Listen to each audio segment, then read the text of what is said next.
Dog. Really Isn't that a good idea? Yay, Jack got here. Good. And we are live. Okay. Welcome to our last school board meeting of the school year. It's June 1st. So cool. We will start with introduction of board members. We'll begin over here with Jim. Jim Lothridge. Diane Potter, Colin McGuff. Megan Carlson, Becky Fless. Tony Beat. Jack Pederoff. Jeff Hanley. Administrative staff. Pat Hopkins, Superintendent. Josh Farr, Adult Education Director. Angela Hardy, Director of Curriculum. Andrea Dish, Business Manager. Kate Stubbert, Athletic Director. Karen Moody, Principal of Lower Richard School. Tiffany Cockle, Principal at Princeton Randolph. Sarah Sims, Principal at Gardner Regional Middle. Terry McGuire, Director of Technology. And we have a number of administrators who are at various other school-type events who couldn't be here this evening. We have competing interests. We do. At this time of year. Let's stand for the Pledge of Allegiance, please. I pledge allegiance to the flag of the United States of America And to the republic for which it stands, one nation, under God, indivisible, with liberty and justice for all. Public comment? Seeing none? Yes, I may. If I may? Sure. Okay. Just a question and a comment. This Memorial Day, I marched in the parade here in Gardner. It was a wonderful event. And the organizer of it, we asked where the Gardner School Band was. And he asked the director to attend. And he said, no, they weren't going to. I find that troubling and very sad. A lot of kids look forward to that. A lot of people look forward to it. And we were missing a wonderful Gardner band in the Memorial Day parade for the first time in my memory. And I'd like to know why that had to happen. Is there any answer for that? We wouldn't have that answer. The board would not have that answer. And actually, it was brought to my attention as well just yesterday that had happened. So I don't have We'll have the answer. to follow up. Yeah. I'd like to do that. Find Yeah, out we just why. haven't had a chance to follow up with that. That upset a lot of people and a lot of kids that, they didn't, especially the seniors there last year, something they look forward to doing. So. You're Okay. right. Just thought I'd bring that up. Thank you. You're right. It happened. And I don't have an answer. I was made aware of it yesterday. So, Okay. yeah. Good, thank you. Sure. Okay, we'll get to that. Review and approval of agenda minutes, prioritization of items, and alteration of the established agenda format as needed. Sure, I have some additions to the agenda that went out yesterday. We would have made some copies for you, but sorry. We're all having some internet issues and I sent an email to all of you to try to give you a heads up on that. So on page 2, under correspondence, we received a resignation from Tammy Grady, who's a district ed tech 1 at the Laura E. Richards School. Under general information, we have hired Nyla Howell Martin as the new administrative assistant at Helen Thompson School. Under nominations, I want to add Tanya Baldwin, who will be a special ed teacher with a math focus at Gardner Regional Middle School for $45,165. And under appointment of student rep, that will be Sage Scully. And then I also, by the time we leave at the end of the day, I need numbers for graduation. So we know how many tickets to get for board members who plan to attend graduation. So the only other thing is the special board meeting for acceptance of the budget referendum, whatever the results will be, we need to determine the time. Motion to approve.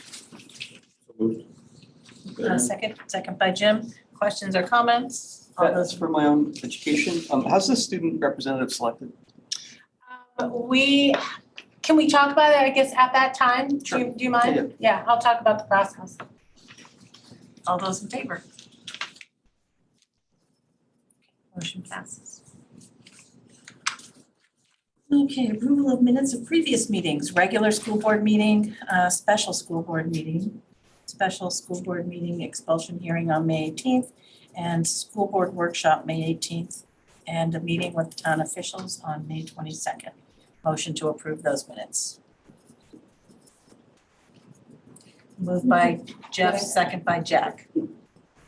Questions or comments? All those in favor? Great. Motion carries. Recognition and celebrations. Yeah, really excited. Recognize Sharon Gallant. Sharon Gallant is a high school science teacher, and she has been named the 2023 Kennebec County Teacher of the Year. Dylan Elliott, a junior at the high school, has been selected as the 2023 Maine State Youth of the Year for the Boys and Girls Club. Very exciting. Congratulations to Dylan. And Heidi Hinckley, one of our nurses over at the Helen Thompson School, has just earned her national board certification for school nurses. So congratulations to all of them. That's great. Next, correspondence. Just as written. Committee reports. CATC. We met the other day, short meeting. We discussed a little more of the job descriptions. And short of that, it was a very short meeting. It wasn't a lot, there was no actual actions taken. So as part of that gets anybody that is hired gets referred back to the city of Augusta, who actually is empowered for the hiring and that of the different professors and teachers. Pat, do you have anything else you want to offer? No, it's a pretty short meeting. Just kind of a simple, easy peasy. Yeah. Okay. Let's see.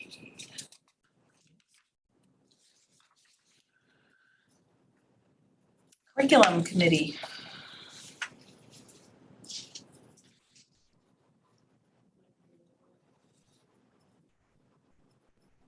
Curriculum committee met on the second Tuesday of the Now month. we need a chair. We have a chair now coming up. on Chair is not Tuesday. here. Right, Thank you, my memory. Yeah. Thank you. and we spent the meeting focusing on teacher and staff appreciation. And we had presentations from each school building. LER shared the family learning night, Sharks Week.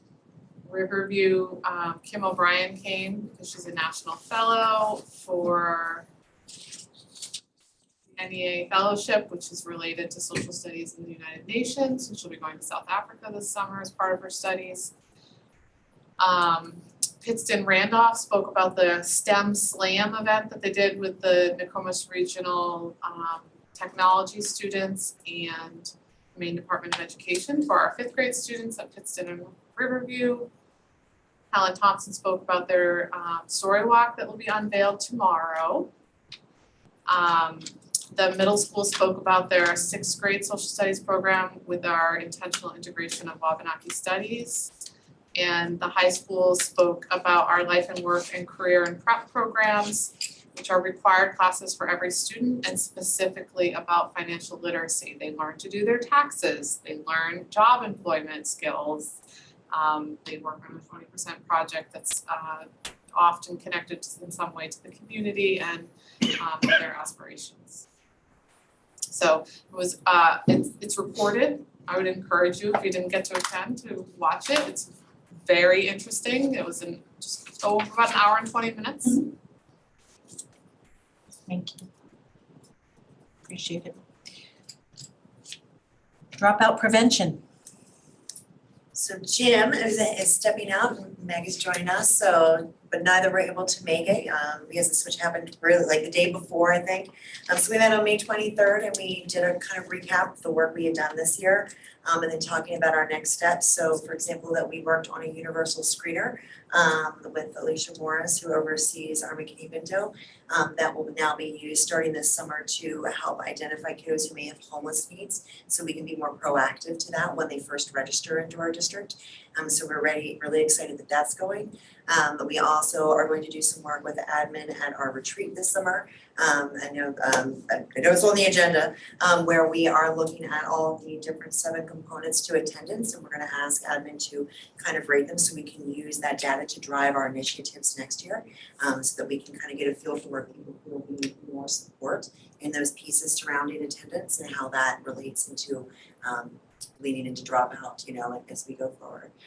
We kind of recap some of the other things that we had done. We had done some webinar pieces that we brought to the table, and just kind of really made sure that we had tidied up all of those pieces so that we were ready to move forward in the fall. We got a late start this year because I came on board as the chair, I think, December. So we actually got a lot done, I think, this year considering that, but really we're trying to set ourselves up for that and the alignment into our district goals, especially regarding MTSS and how our tiers will align to that. So pretty exciting work. Nice, thank you. Can I add one thing to that? Sure. I've been on the committee for almost 5 years, over 5 years.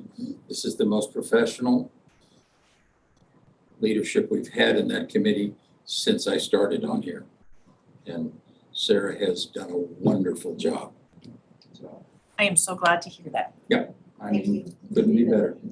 That is praise that does not, I will tell you, if I get don't like wasted. something, you know that. I know. You do not heap praise unnecessarily. Hold it close to the chest. Thank you, Jim. That's wonderful. Finance Committee, we met on the 16th.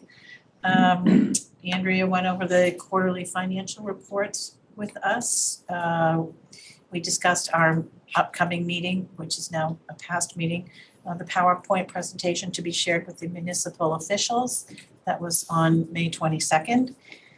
We had a brief conversation about a consolidated elementary school, which is one of the things that we're gonna continue to have conversation about.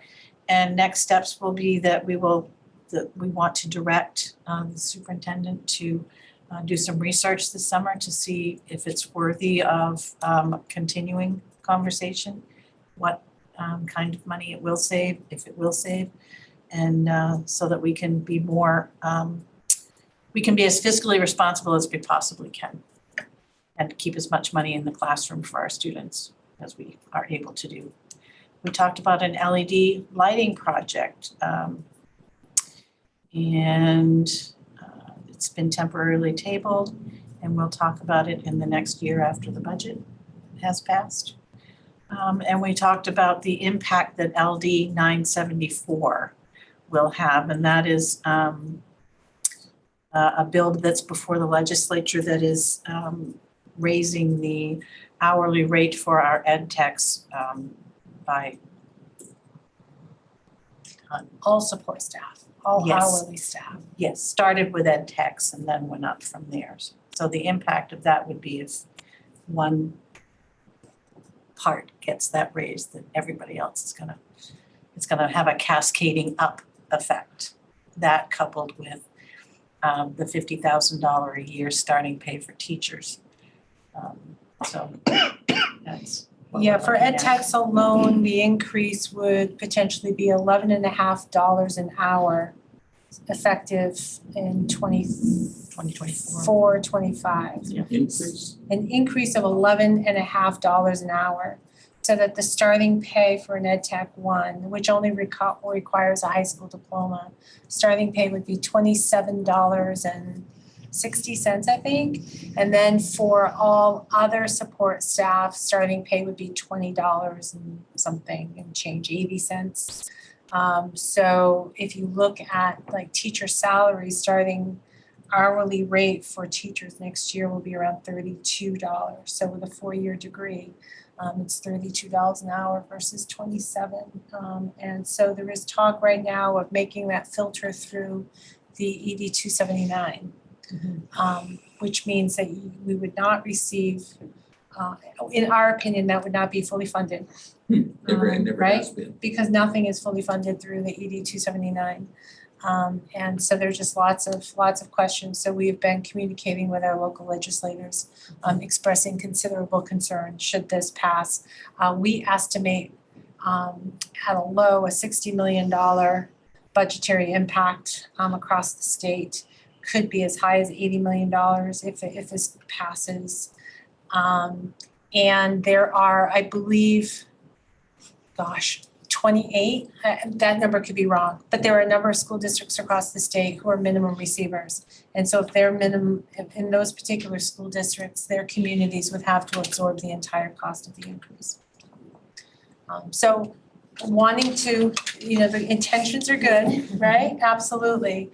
But the potential ramifications for taxpayers are pretty considerable. And as you said, there would be A trickle-up effect. Trickle effect, which Andrea ran numbers, now the minimum, we're looking at an additional $1.2 million for support staff only, so. I have a question. Do you know where this bill is in the legislature? I see it's voted out of committee with amended, but I don't know I can't find the amendment. And it hasn't been voted on before. The amendment, the amendment is still being worked on. It has not been voted on the floor. The amendment, the initial bill was that it would be minimum wage plus 133% of minimum wage for ed techs, and minimum wage plus 125% for everyone else. That was changed to 200% for ed techs and 150% for all other hourly positions. That came out unanimous to pass. We pushed back. It went back to the ed committee and they said, well, they meant for it to be run through the ED 279. So there's some language there that I'm not sure if it's been worked on, if it's in process, but it's still out there. It has not been voted on.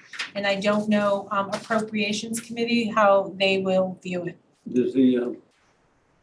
Do the school board association, do we have a liaison, a lobbyist that is working for us on this issue? Yes. Yes. I'm on the legislative committee and I'm also on the Maine School Boards Association Board of Directors. You're getting all the feedback.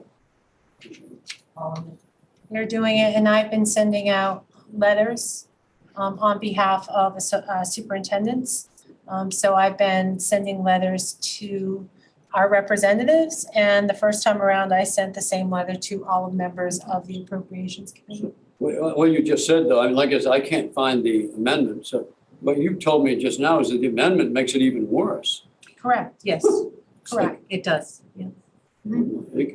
Okay, thanks. Worry, everybody's back is gonna. Cheers. The one for setting a minimum wage for teachers at starting at 50,000. Right here, no. When is that for another session? That has not been approved either, is my understanding. It's still in the works, and I think that would take effect 28. 28, I think 2028. because there are some districts that are still getting up to the 40. Oh. And so that would probably be similar to the 40, which was a 3-year ramp up. Becky, has the Maine School Board Association put out a formal opinion on that legislation? Yes. Ought not to pass. Okay, thank you. In the committee, it's actually a hell no. So that does not mean that we don't want people to earn a living wage at all. It just can't happen on the backs of taxpayers.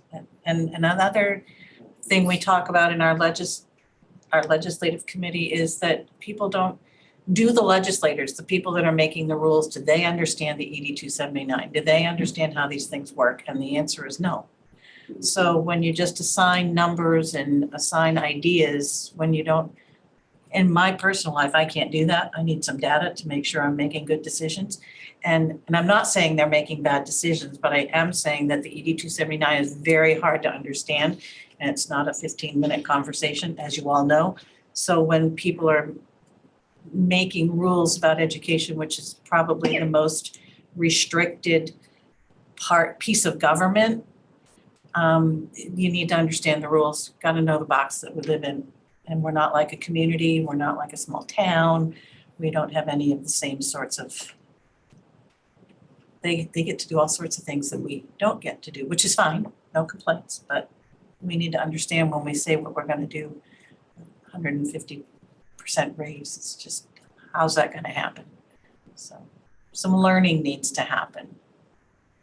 We are mandated to educate students. Yes, we are, That's the main thing that we're supposed to do. that's right. And they never quite fund us to this extent that they promised to. Mhm. That's one thing I won't miss when I'm no longer on the board. Well, and salaries are a local decision, Yeah. right? And the local economy in Washington County is very different than the local economy in York County. And to set one standard rate for across the state really moves us and shifts us away from local decision making. So what's the point of you having the control of collective bargaining, right? If they're going to set what the rate is going to be. Because it would be done that every single year, the rate would change. It would change based on whatever the minimum wage is, and the minimum wage would be set based on CPI as determined in June. So whatever the CPI is in June, that would establish the minimum wage, and then you would have to put into effect the new salary in January. Now, we finished developing your budget in April, May. You wouldn't know until sometime in June what the rate would be, and then you'll have to pay it beginning in January. So there's also a challenge in that regard, is that you wouldn't be able to build a budget knowing exactly what the salary would be. Is the governor's office giving an opinion on this? Not that I'm aware of. Oh, we had a school board day at the State House 2 weeks ago. Longer than that, I think. Was it? Earlier, earlier than now. And we had a session with her, and she said she intended to continue funding education at 55%. Even with all these moving parts. I didn't ask her how, or wasn't the time for that. No. But education needs to be funded, and that level still isn't enough. So Yeah, this That's is a a whole whole other entire different conversation. No, but I conversation. mean, the governor, she's the backstop to veto a bill, is what I'm saying. She could, I mean, I have no idea. her she position. could veto this. There was no indication of that, but that doesn't mean that she wouldn't Yeah. either. So A little pressure she might. yeah, I don't know. Yeah, she might. Yeah. I'm all for competitive wages, 100%. Absolutely. I'm concerned about what that would do to the local small businesses as well. It would put a big distortion in an awful lot of towns. Municipalities as well, right? Absolutely. So, And it won't be long before, if that passes for schools, that it will also pass for city workers, and, it'll be domino effect. So we'll keep working on that. Let's see, I think that's it. We talked, no, Yes, yes. Finance Committee. yeah, that's it. And if you have any questions or anything, again, it's live streamed, so the video is on our website. So feel free to watch that. Next, Policy Committee. All right, thank you. So let's see, we met on May 4th. We did not have a quorum. So we did bring, we recommended some policies to bring forward, as you can see in the agenda, to bring those policies forward for a first reading as listed. But we did that as a recommendation and not as a voted process. Is that a So- motion? So if I could, make a motion to submit these for a first reading as a bundle, the policies as listed, including the 2 rescissions at the end. Second. Questions or comments? All those in favor? Motion carries. Thank you. No student representatives. I have a student rep report, Look at you. however. You are so good. Okay.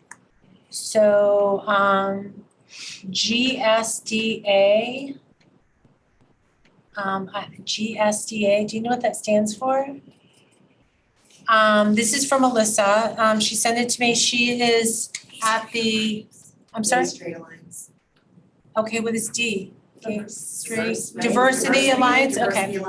Alliance. She is at the award ceremony and couldn't be here. They're both there actually. And so it says this Wednesday, the Gardner Area High School had an amazing field trip to the State House where they learned how to lobby.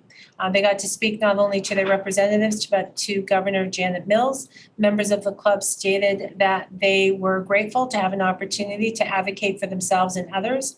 And then CRT, Civil Rights Team, is hosting a community vigil in honor of Pride Month and Mental Health Awareness Month this Saturday, June 3rd at 6 p.m. at the Christ Episcopal Church across from the Gardner Common. Everyone is welcome. That's her report. And yes, there's an award ceremony going on right now at the high school, so. Thank you. Administrator reports. Who's the lucky one?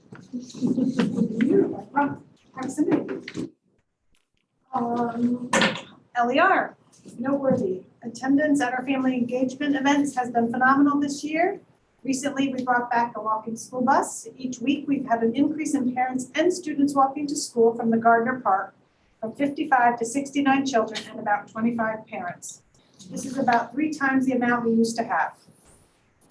Last Thursday, we had our learning night. Families were served a pizza and salad dinner and then went to our gym, where our teachers and staff organized literacy and math games and activities.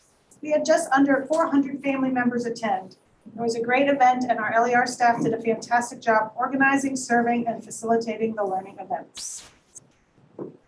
Challenge. We have a total of 5 staff members either resign, transfer, or retire this month.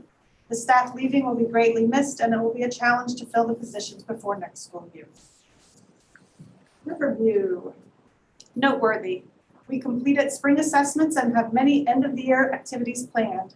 We just had Chewonki come in for presentations from 3rd and 4th grade. We had our annual whole school field trip to Popham Beach. 5th grade will have a field trip to the Sea Dogs game. During the last week of school, we'll have the 5th grade celebration with presentations of certificates and a slideshow. And we'll end our school year with a field day planned by Mr. O'Brien, our PE teacher, and with our Summer Olympics and a staff versus 5th grade kickball game. Riverview's challenge. The end of the year always brings a challenge with an uptick in behaviors due to schedules being disrupted with testing and activities and the uncertainty of what summer break brings for some of our population. Ellen Thompson, noteworthy. We have sprinkled fun events throughout the past couple of weeks during spring testing, including visits from Chewonki, theater at Monmouth, groundwork at an outdoor classroom, and an upcoming opening of our HTS Story Walk. Our 70th annual Peter Pan Fair will resume this fall and all are welcome to attend on Saturday, June 3rd from 10 to 2. Feel free to stop by the PRCS plant sale before going with. Just open at 8. No competition. Helen Thompson's challenge. An increase in staff absences without substitute coverage has required us to cover classrooms with staff members, which pulls them away from their everyday work with students. At this time of year, consistency is important so we can maintain a focus on learning until the last day of school with a bit of fun sprinkled in. Then Randolph, we've completed all 7 types of assessments for the spring season, and we had a fantastic family engagement in May. We had families join kindergarten at the Botanical Gardens, had families fill our seats during the endearing spring concerts, and had over 80 families come to our art show. And our challenge was completing all 7 types of assessments.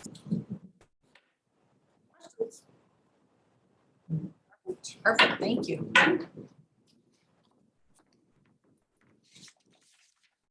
How about Nate? It's up there. Oh, it's up there? Yeah, Okay. Read on through. All right, where did we begin? Middle's gonna be at the bottom of the page. Okay, so middle school, noteworthy. On May 12th, I don't have my glasses with me, so 4 of our 8th grade students competed in the annual statewide Windstorm Challenge at the University of Maine in Orono, where teams were tasked with building the best prototype of a platform for an offshore wind turbine. This was the culminating event of a 2-month engineering design and build challenge in STEM class. Hundreds of people attended this event and 60 middle school teams competed. Our team of 8th graders, known as the Falcon Engineers, received an overall rank of 7th place out of all 60 teams. This is an incredible feat for our first time attending this challenge. In addition, regarding one of the 2 main judging categories of creativity, innovation, and craftsmanship, our Falcon Engineers placed an amazing 3rd place out of all 60 teams. Gardner Regional Middle School should be thrilled to receive such a prestigious ranking in this championship. We are also proud of their hard work, determination, and efforts of all 4 of these students and appreciate all parents, staff, and administrators who helped make this possible. Please join me in congratulating these Falcon Engineers in this awesome accomplishment. Challenge, we are getting a lot of belly shirts again with warmer weather moving in. Parents are also reaching out with strong feelings about this dress code policy and the desire to have the belly shirt component removed due to current fashion, feeling that it body shames children, etc. Middle school students also feel strongly about this, as well as the hat hood policy, as they do not understand why their younger and older siblings can wear hats and hoods to school, but we cannot here at the middle school. Moving on to the high school, noteworthy, graduation is 10 days away. The class of 2023 is finishing their classes with semester exams and will be starting marching practices on June 5th. Seniors were celebrated on May 25th with our annual senior supper, where their advisors treated them to a pasta supper in the cafeteria. NUIA testing went well. The English, math, and science teachers, along with staff in the school counseling office, did a great job administering these assessments. Challenge, attendance in substance abuse continue to be a challenge. Adult education, noteworthy. 2 more learners completed and passed the high set in the last 2 weeks. We have 5 more learners near completion. RSU2 has passed an adult education budget at their regional budget meeting and vote, anticipating regional collaboration in the new year. It will go to the referendum vote next. This is an exciting possibility to improve our services in all these communities. The challenge, we do not have anyone confirmed for participating in adult education graduation for AE at this time, and it makes it hard to plan. So we'll save the best for last. Athletics, noteworthy, many of our spring sports are doing well with their regular season schedules. We are approaching postseason play, and it looks like most of our teams will make the postseason. However, that has changed. The challenge this spring has gone relatively smoothly. Getting some makeup games for the middle school baseball and softball has been a bit of a challenge because some of the opposing schools aren't willing to make up games, which I will talk about later. Yes. Question. Answer. We have a middle school student, track student, who is going to the nationals, is that correct? Yes, LCC. She broke our school record. We actually had a couple. We actually had a couple Yeah. records broken this year by a couple different track athletes. And she's a sprinter, hurdler. So good luck to Ella. When is that happening? She is running on June 15th. And then Ashlyn will be on that Saturday. It's great. So good luck to them. Yeah. Wow. Hurdling. Well, thank you for that.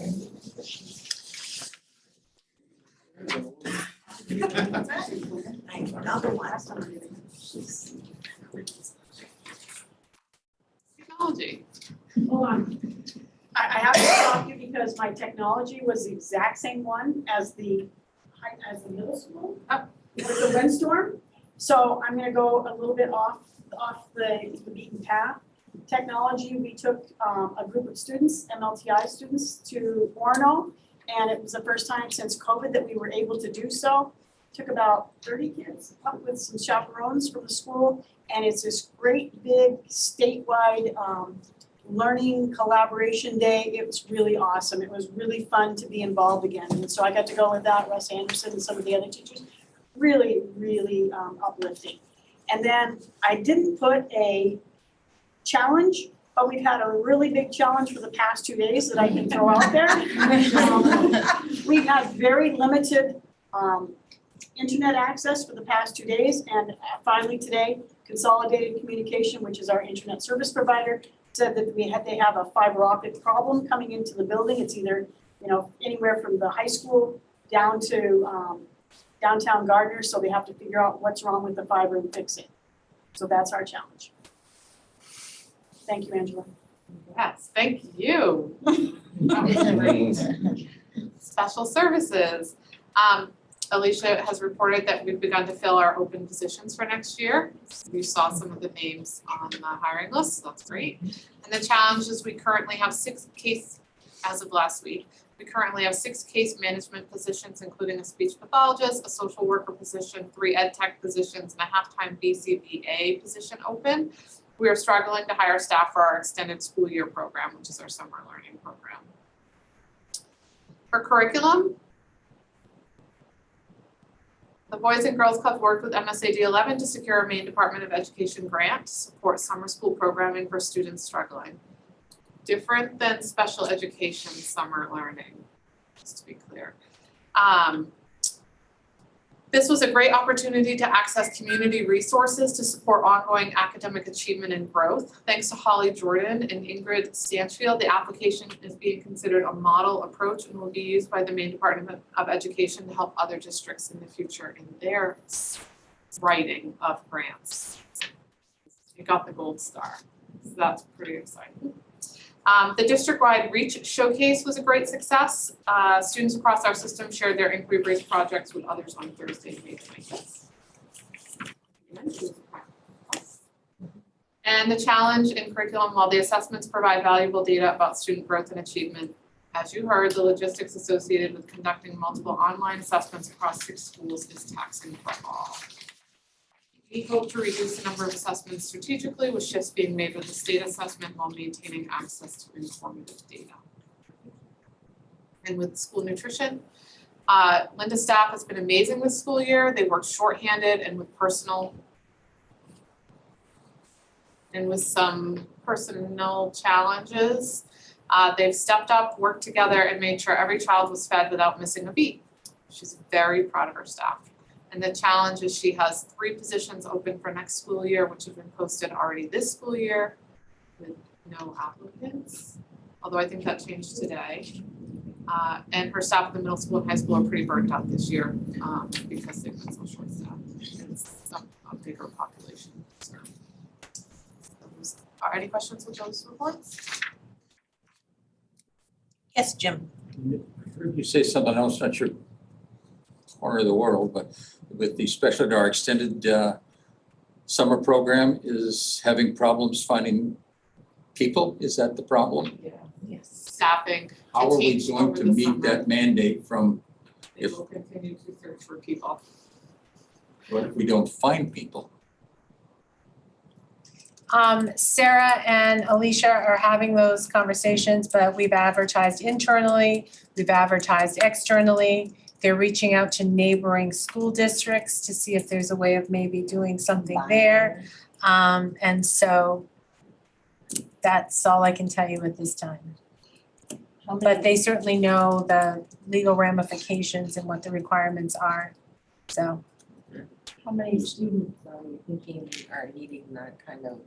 I don't have that information. Alicia would know that, Alicia and Sarah. She's working on that problem now. They are working on this and trying, but Are you right now gonna get we've an had no update Maybe success. at the next special meeting to know how they're, I'd like to know how they're coming out. I find special ed is one of the things I'm most interested in. If it's on the agenda, Can we put it on the agenda? so, that's, yeah, okay, yeah, Thank you. I can ask. Any other questions? Thank you. Thank you. I just received a message from Matthew Woodbridge. He won't be here tonight.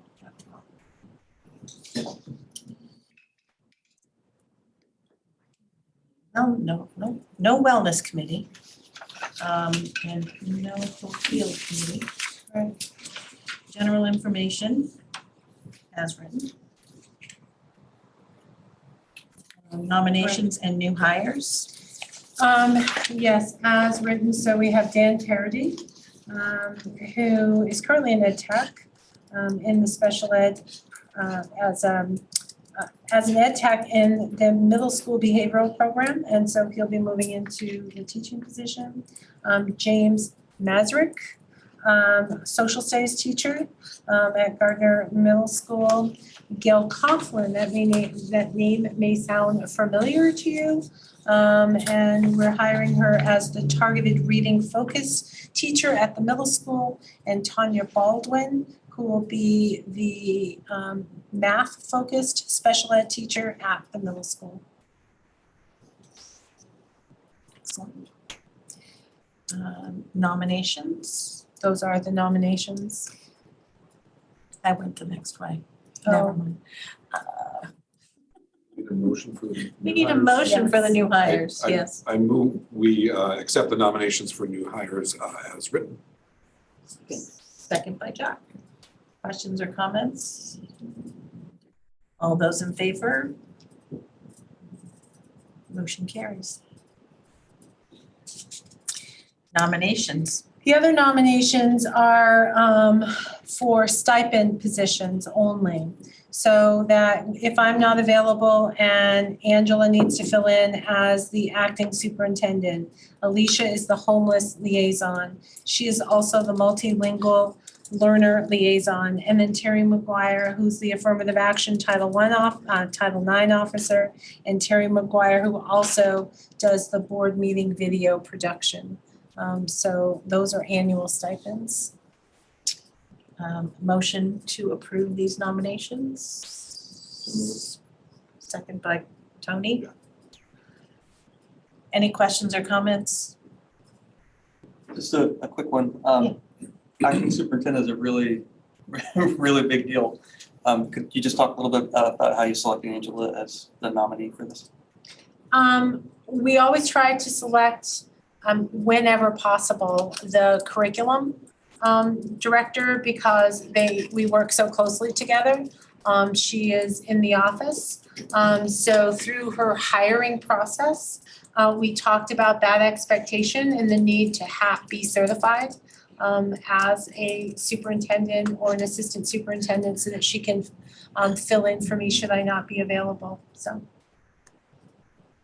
So when we hired her, it was That's part of with the the thought that in my absence, she would be able to fill in. Thank you. And without fail, whenever Kat goes away, There's always there's a crisis. something, always something. Without fail. That's not a vote of no confidence, by the way. Did somebody Yeah, volunteer no. you or you signed up for this? It's like the universe takes Absolutely. Okay. an orb bend whenever it's just crazy. So. New business. Oh, we do have a vote Yes. hanging on that. Jeepers, snacks. We have a motion and a second. All those in favor? It's been a forgetful day. I'm so sorry. All right.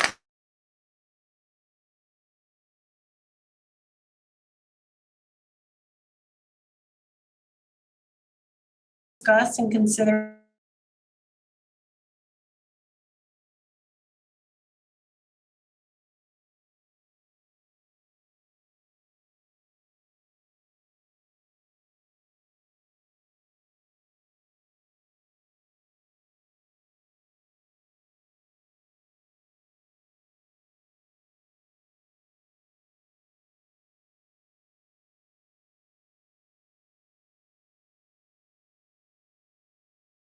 there. And so really that 4-year-old Chromebook to us the value isn't very high. And so it's a really great gift to a graduating senior. Gives them a tool. Yeah, I would tend to support it in general as we're kind of talking about it. It seems like that sort of incentivizes. Does that seem accurate? It is true. The better laptop, the better you take care of the laptop, the better laptop you're going to have when you go. There are a few instances where someone comes in with a cracked screen and they just luckily get a really awesome spare, but the likelihood of that is not great. Yes. So if you don't do this, what would normally happen to those laptops? Would they be recycled back to the incoming freshman class? So we used to do this exact thing. We used to buy laptops for high school kids, which they were always MacBooks. which had a longer shelf life. And then we would take them down to the elementary schools after they were used. And Karen Mooney can attest to the shape of the laptop by the time we were done. It really took a lot of work to keep those laptops up and running for that long. When the kids knew that they weren't going to get them, you know, by the time we were done, had 8-year-old laptops. So the answer to your question is, we used to move them to the elementary schools. After we started buying the cheaper laptops, we stopped doing that and we started buying a laptop for everyone instead. Is there a cost analysis as to what this cost the district to do, to behave this way, to give these out? I mean, this is a plan you do every year? Is this something you've done in the past? Yeah. I had a similar Probably question. the longest you could keep that laptop going would be a year or two. I had a similar question. What's the depreciation end on them? And when do the batteries finally give out? It's really not so much of the batteries that give out, all that does happen. The Chrome browser on them becomes not supported. So you can't keep them updated so the software doesn't run on them. So So the the same life- thing the would happen life- to us as well. The life of a Chromebook usually is a lot less. Yes. Although Jim does have one that's been going forever, haven't you? Didn't you say you've got one that you've been using a long time? Yeah. Came from another school, actually, I bought it used. But I did want to say one thing about that. As far as the value, when we did this with, I think the MacBooks, we tried to sell them. And we did. The expectation was possibly maybe $300 a piece for them. We couldn't give those suckers away. And it's true. I mean, we had a bunch of them, am I right, Terry? Could not sell those things because they were outdated. These books are relatively new. Those I'm talking about were 7 years old. These are 4. We give them to for the high schoolers that graduate. It's an incentive to graduate. And it gives them an opportunity when they get to college. And granted, we spend a lot more money on other things. If we take them back, we're certainly not going to give them to freshmen because they won't survive another 4 years to be useful. So the question is, do we try to sell them at auction? Or do we give them to a student, hopefully that could use them either in their personal life, in their professional life, or in their school life going forward? So I think it's a great idea. This is a machine that we purchased for $350. It's 4 years. 4 years ago, $350. In response to your question, they're considered to be supplies with a shelf life of only 3 years. There's no depreciation value to them as far as the books. So if we're buying them at $350, so basically we're at $87 expenditure on a student per year with 0 retained value at the end of that period. They're not even on our financials. They're not because of the life expectancy of them. I feel a little bad about all the e-waste because like that is a lot of e-waste, but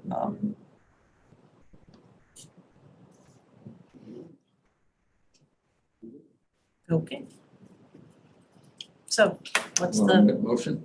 I move that we donate the laptops to the graduating seniors. second by Diane and Cullen and maybe even Jeff. All those in favor? Gift them to them. Great.